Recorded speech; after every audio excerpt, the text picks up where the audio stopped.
We are building the calculator project from the YByte Python curriculum available at www.ybyte.in. Previously, we saw how we could use the grid method in tkinter to create a nice layout for the calculators, the expression label, the entry label, and then this grid of buttons. Now, before moving on to code the functionality, let us take a high level view. Let's take a sort of abstract view of what we are trying to do, because that makes the job a lot more simpler when we actually start coding. Well, fundamentally, we have two labels up here. Both have a very specific purpose. One is the entry label, which is for the entry that the user is making, and also to display the answer. Expression label, on the other hand, keeps telling us what is the expression that's being formed, and we are going to interact with these two labels back and forth with two strings called text in expr and text in box, respectively referring to the text in box being the entry label, text in expression being the expression label. Now, when it comes to buttons, there are four types of buttons: the numbers, which is this put in this blue square, the operators in orange square, the green equal to sign, and then finally a clear sign. Now let's try to understand each one of these, what it does.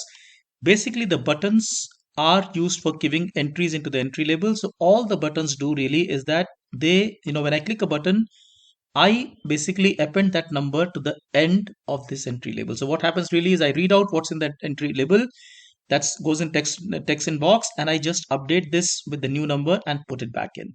Let's see this in action. For example, let's say I press 1, 2, 1, 1, 2, 5. So all that's going on is we're reading this thing back, appending to that, let's say the new number 9, and then putting it back in. So that's happening from text in box. Operators, on the other hand, are doing a little bit more. So let's say this number I want to do plus. Now notice the moment I put plus, I first clear out the text in box. I mean, this particular thing, the entry label.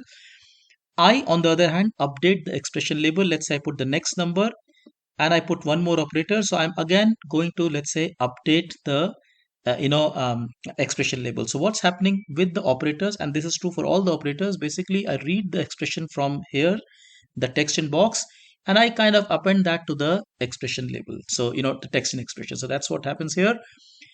Equal to is the only button in my calculator that makes me calculate. So equal to is very logical, as it should be. So when I click equal to, for example, I do everything that the operator was doing, but a little bit more than that, which means that I append this number to the expression, I add an equal to here, and then I do the actual calculation. So that's how it goes. So for example, let's say 10 plus 6 times 9.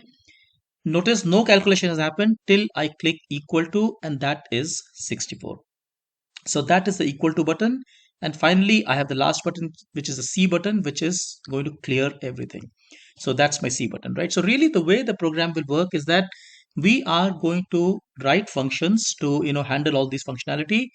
Each of those functions is going to be interacting with these labels, and that interaction is going to happen through these strings, text in expression, text in box, and that's how the code will work. Now it's good to keep this in mind, because then the code becomes easier.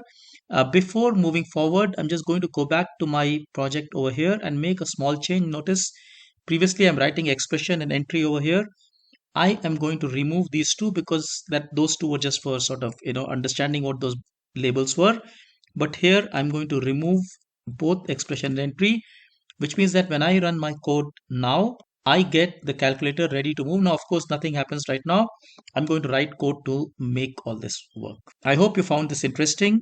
If you think this way of learning by building activities is fun, do look at our website www.ybyte.in, because we learn Python programming through such fun activities. Take care. Thank you so much. Bye bye.